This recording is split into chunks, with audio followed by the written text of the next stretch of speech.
Climate change is in many respects the ultimate existential risk. If we don't address climate change, we'll have fundamental implications for the way we live, the species on this planet, and our economy. Every industry and business needs to do its part in decarbonizing its business to put the entire world on a pathway to net zero by 2050.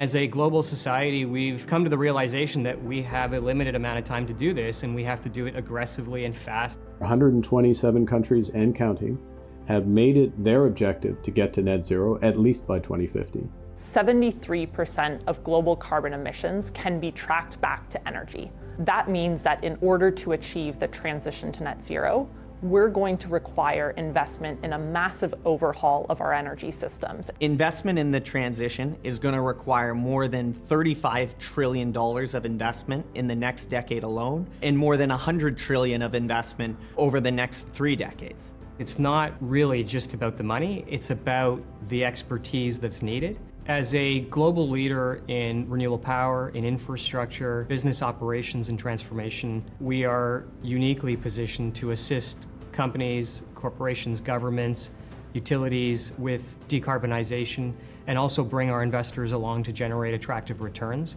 in what will be a multi-decade opportunity to decarbonize the planet. It's a transformation that will happen in every country, in every sector of the economy, and ultimately to every business. If you're part of the solution to climate change, you create enormous value. In fact, this is one of the biggest commercial opportunities of our time. We've already seen a huge divergence in the valuations that are placed on imperfect businesses compared to businesses which are classically clean. What we're looking to do is to quantify the impact that we are having in our investments by setting ourselves measurable and auditable impact targets alongside our financial returns. One of the key criteria for investments is the concept of additionality, which means that our capital or our ownership must be the catalyst to some positive social or environmental change that otherwise would not have happened. Companies are going to find themselves either on the right or the wrong side of climate history. Are they making this a more sustainable economy, a sustainable planet, or are they waiting, hesitating, not taking action?